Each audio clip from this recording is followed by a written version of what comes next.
Hello दोस्तों, economics के basic series का ये लास्ट क्लास है और इसमें हम देखते हैं सप्लाई क्या है। तो देखो, जब भी हम बात करते हैं सप्लाई की, तो सप्लाई आपको पता ही है कि एक गिवन प्राइस पे, एट गिवन प्राइस पे एक प्रोड्यूसर कितनी क्वांटिटी अवेलेबल आपको करवा सकता है, वो सप्लाई होगी। ठीक है। लॉ ऑफ सप्लाई क्या कहता है? तो लॉ ऑफ सप्लाई सिंपली कहता है कि जैसे जैसे इसका प्राइस बढ़ेगा वैसे वैसे इसकी सप्लाई भी बढ़ जाएगी। तो इसके लिए कुछ इस तरीके का आपको कर्व देखने को मिलेगा। ठीक है जी। तो हमारे प्रीलिम के पॉइंट ऑफ व्यू से ये बहुत ज़्यादा इंपॉर्टेंट नहीं है, माइक्रो इकोनॉमिक्स के टॉपिक है, बस एज अ स्टूडेंट आपको पता होना चाहिए कि लॉ ऑफ डिमांड क्या है और लॉ ऑफ सप्लाई क्या होते हैं। फिर इकोनॉमिक्स में, माइक्रो इकोनॉमिक्स में कुछ ये लाइंस हैं, इनको यूज़ किया जाता है, जैसे कि आइसो कॉस्ट लाइन।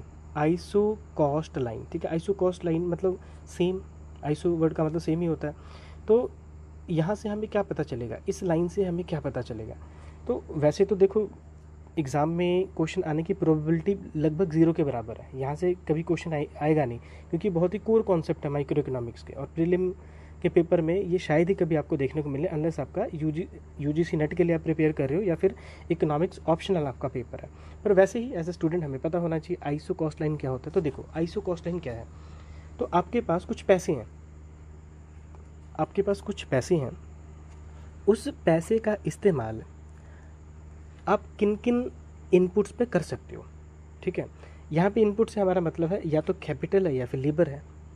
तो या तो ऐसा हो सकता है कि आपके पास कुछ पैसे हैं, उससे आप 40 यूनिट जो है कैपिटल खरीद सकते हो और 50 यूनिट आप लेबर खरीद सकते हो। ठीक है। या फिर आपके पास इतना पैसा है कि आप सिर्फ 30 यूनिट कैपिटल खरीद सकते हो या फिर 40 यूनिट लेबर खरीद सकते हो। तो आइसो कॉस्ट लाइन जो है बेसिकली कॉस्ट साइड को रिफ्लेक्ट करता है, और आप एक इनपुट के कॉम्बिनेशन की बात करते हो कि आपके पास इतना पैसा है और उस पैसे से आप किस कॉम्बिनेशन ऑफ इनपुट को परचेज कर सकते हो, दैट्स इट। तो आइसो कॉस्ट लाइन जो है ये कॉम्बिनेशन ऑफ इनपुट से रिलेटेड है, सिंपली बस इतना ही याद रखना है आपने। अच्छा, फिर ये आइसो क्वांट क्या है? तो अब देखो, क्वांट मतलब क्वांटिटी, ठीक है। आइसो सेम, तो सेम हम क्वांटिटी की बात कर रहे हैं। तो आइसो क्वांट एक ऐसी लाइन है जहाँ पे आप कोई भी दो कॉम्बिनेशन ले लो इनपुट का, लेकिन आपका जो आउटपुट है वो हमेशा सेम ही आएगा। ठीक है। तो चाहे आप इतनी कैपिटल खरीद लो, ठीक है, इतना इन्वेस्ट कर दो लेबर पे, आपका आउटपुट सेम ही आएगा। चाहे कैपिटल पे आप इतना पैसा खर्च करो, माफ़ कीजिएगा, कैपिटल आप इतना इन्वेस्ट करो और लेबर पे इतना लगा दो, आउटपुट आपका सेम ही आएगा। ठीक है। तो ये जो आइसो क्वांट लाइन है, इसका सिंपल सा मतलब है कि कोई भी कॉम्बिनेशन आप इनपुट का ले लो, आउटपुट हमेशा आपका सेम ही आएगा। ठीक है जी। चलिए, फिर उसके बाद एक टर्म आता है production possibility frontier. Production, again हम आउटपुट की बात कर रहे हैं। अब यहाँ पे डिफरेंस क्या है?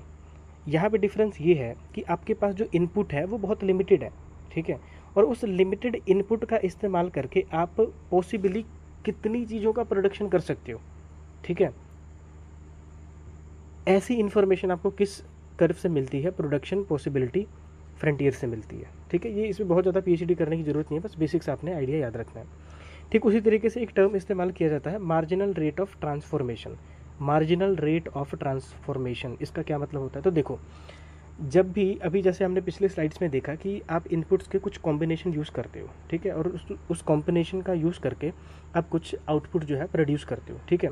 वो आपके पास एक ऑप्शन है, ठीक है। ऑप्शन क्या है कि 40 लेबर यूज़ कर लो, ठीक है, 50 आप कैपिटल यूज़ कर लो। ठीक है। कुछ इस तरीके से आपके पास ऑप्शन है। तो एक को बढ़ाओगे तो एक को कम करना पड़ेगा। तो एक को बढ़ा रहे हो, एक को कम करना है, तो वो जो गैप है, ठीक है, मतलब कि एक एक्स्ट्रा यूनिट को बढ़ाने के लिए दूसरे यूनिट का कितना गंवाना पड़ रहा है, उसको क्या कहते हैं? Marginal rate of transformation. ठीक है। तो ये मार्जिनल रेट ऑफ ट्रांसफॉर्मेशन है। और लास्ट आपका टॉपिक है ये लॉ ऑफ रिटर्न्स क्या होता है? तो सिंपल सा इसका मतलब होता है, लॉ ऑफ रिटर्न का मतलब होता है कि आप इनपुट में कितना चेंज करते हो, इनपुट में चेंज करने से आउटपुट में कितना चेंज आता है, उसको क्या कहते हैं? Law of returns. मैं फिर से रिपीट करता हूँ, अगर आप इनपुट में चेंज करते हो, उसका इम्पैक्ट आउटपुट में किस तरीके से पड़ता है, उसको क्या कहते हैं? Law of return to scale. अब ये जो law of return to scale है, ये किस तरीके क्या हो सकता है? ये आपका इंक्रीजिंग रिटर्न टू स्केल हो सकता है। तो इंक्रीजिंग रिटर्न टू स्केल का मतलब क्या होता है कि जब जितना आप इनपुट लगा रहे हो उससे ज़्यादा आपका आउटपुट आ रहा है, जितना आप इनपुट लगा रहे हो उससे ज़्यादा आपका आउटपुट आ रहा है। जैसे मान लो कि इनपुट को आपने 10% से बढ़ाया और आउटपुट आपका बढ़ रहा है 20% से, तो इसको क्या कहेंगे, इंक्रीजिंग रिटर्न टू स्केल।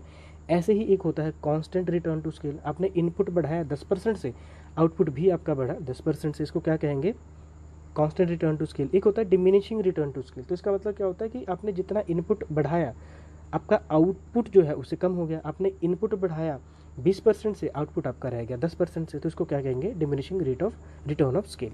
तो इसके साथ ही जो बेसिक्स की जो क्लास थी इस वीडियो के साथ ये ख़त्म हो जाती है। अगली क्लास में हम नेशनल इनकम को डिस्कस करेंगे। So thank you for watching, keep learning, keep growing. जय हिंद।